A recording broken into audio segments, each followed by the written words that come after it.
આજની રેસીપી મારી ગમે તો એક લાઇક ને એક સબસ્ક્રાઈબ જરૂરથી કરજો. હાલો, જય શ્રી કૃષ્ણ. મારા કિચનમાં આપણું હાર્દિક સ્વાગત છે. આજે આપણે કારેલાનું શાક બનાવશું. કારેલા એ ડાયાબિટીસને નિયંત્રણમાં રાખે છે. આમાં ફૂલ પ્રોટીન હોય છે. નાના મોટા સૌને ભાવે એવું આજે આપણે કારેલાનું શાક બનાવીશું. આવી રીતે પહેલાં આપણે માથેથી થોડીક છાલને ઉતારી લેશું.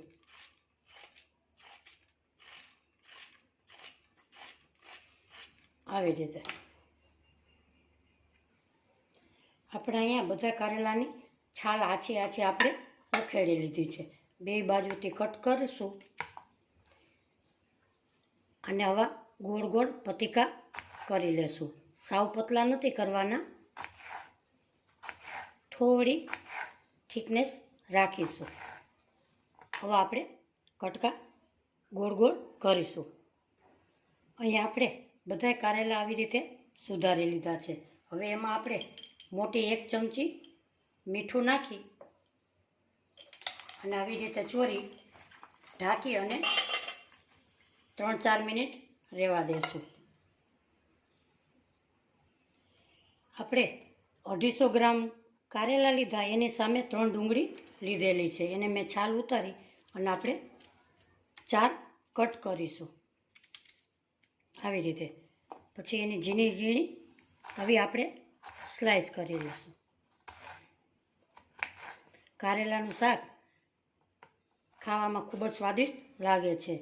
કડવાશનો ગુણધર્મ ધરાવે છે. આપણે જમવામાં સામેલ કરવું જરૂરી છે. આવી રીતે અહીંયા આપણે ડુંગળી પણ એક સરખી સરસ કટ કરી લીધી છે.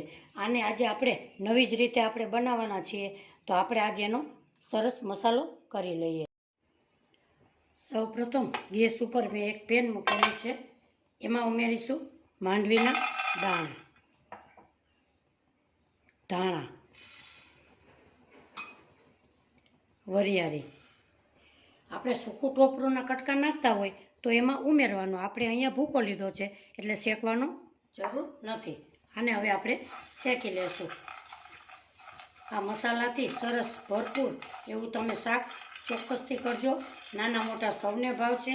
બાળકો તો હોંશે હોંશે ખાશે. આવી રીતે આપણે એને શેકી લઈએ. અહીંયા આપણે બધું શેકાઈ ગયું છે. હવે આપણે ગેસની ફ્લેમ બંધ કરીશું અને ડીશમાં એક કાઢીશું. એને આપણે 2 મિનિટ ઠંડુ થવા દેશું.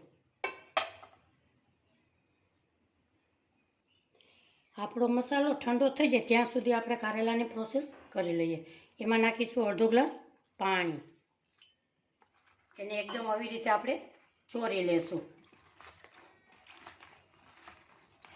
કોઈ બીનો ભાગ હોય, અહીંયા આપણે કૂણા લીધા છે, બીનો ભાગ હોય તો બી નીકળી જાય છે.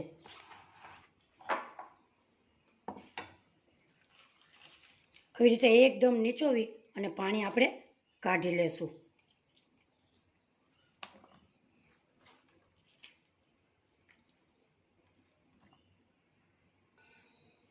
અહીંયા આપણે બધા બી જાડા જાડા હતા એ નીકળી ગયા છે. હવે એમાં 2 ચમચી ચણાનો લોટ ઉમેરીશું.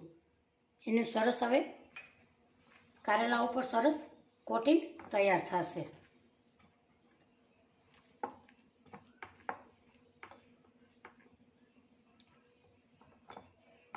આવી રીતે અહીંયા આપણે ગેસ ઉપર એક પેન મૂકેલી છે. એમાં ઉમેરીશું આપણે તેલ. તેલને ગરમ થવા દેશું. આપણું તેલ અહીંયા ગરમ થઈ ગયું છે. હવે આપણે એમાં કારેલા નાખીશું. એને આપણે શેલો ફ્રાય કરી લઈએ.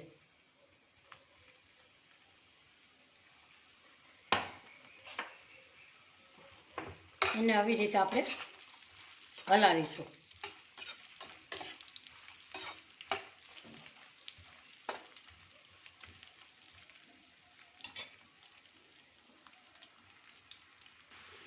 આપણા કારેલા 80% ચડી ગયા છે. એને ઓવરકુક નથી કરવાના, નહીંતર આપણે શાકમાં છૂંદાઈ જશે. આપણું કારેલાનું કોટિંગ પણ સરસ આવી ગયું છે. આવી રીતે આપણે એને બહાર કાઢી લેશું. હવે અહીંયા આપણે મિક્સર જાર લીધો છે, એમાં આપણે મસાલો બધો આ છેકેલો છે એને એમાં ઉમેરીશું. ટોપરાનું ખમણ. હવે એને આપણે પીસી લઈએ. અહીંયા આપણે મિક્સર જારમાં બધું પીસી લીધેલું છે. હવે એક બાઉલમાં આપણે કાઢી લેશું.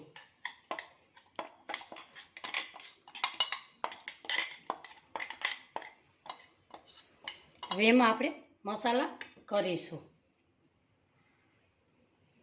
એમાં નાખીશું આપણે 1 ચમચી ગરમ મસાલો, આમચૂર પાવડર. આમચૂર પાવડર એક સરસ મસ્ત લાગે છે. ધાણા જીરું પાવડર 2 ચમચી, 1 ચમચી લાલ મરચું પાવડર, ધાણા ભાજી, અને નાખીશું આપણે ગોળ. કડવાશને બેલેન્સ રાખશે. આપણે અહીંયા મસાલો સરસ એકદમ સરસ તૈયાર થઈ ગયો છે. હવે આપણે એને વઘાર કરીશું. આપણો મસાલો સરસ એકદમ સરસ તૈયાર થઈ ગયો છે. આ મસાલાવાળું તમે ચોક્કસથી ટ્રાય કરજો. શાક તમારું સરસ મસ્ત બનશે, નાના મોટા સૌને ભાવશે. જેમાં આપણે કારેલા સોતળા હતા એ જ પેનમાં આપણે 4 થી 5 ચમચી તેલ ઉમેરીશું.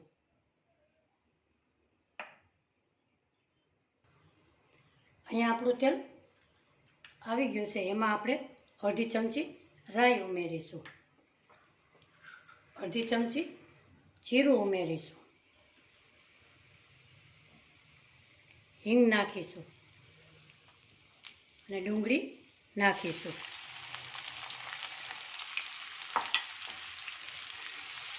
અને આપણે સોતળી લઈએ.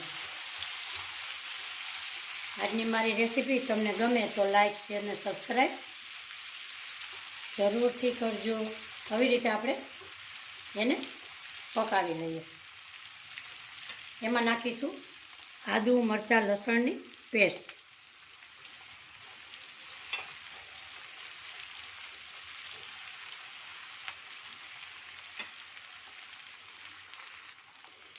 આપણી ડુંગળી અડધી સતળાઈ ગઈ છે. એમાં નાખીશું 1/2 ચમચી હળદર. સ્વાદ પ્રમાણે મીઠું. આપણે મસાલામાં મીઠું ઉમેર્યું હતું એટલે એ પ્રમાણે મીઠું ઉમેરીશું.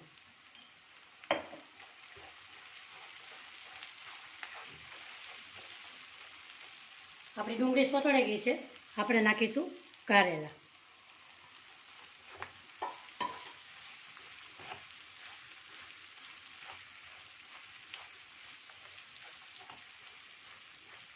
બે મિનિટ એને ચડવા દેશું. આપણે અહીંયા 2 મિનિટ સરસ થઈ ગઈ છે. હવે આપણે એમાં મસાલો ઉમેરીશું. આપણે જે મસાલો તૈયાર કર્યો હતો એને આપણે ઉમેરીશું.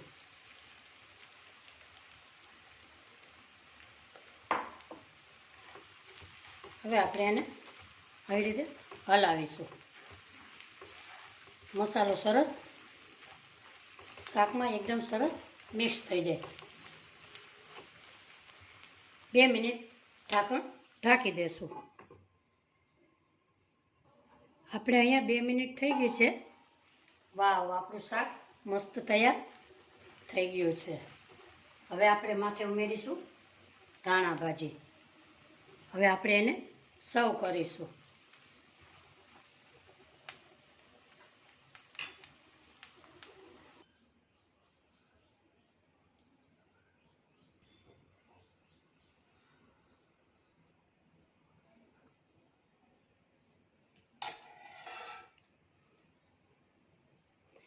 આ શાક કેરીનો રસ અને રોટલી સાથે ખૂબ જ સરસ લાગે છે.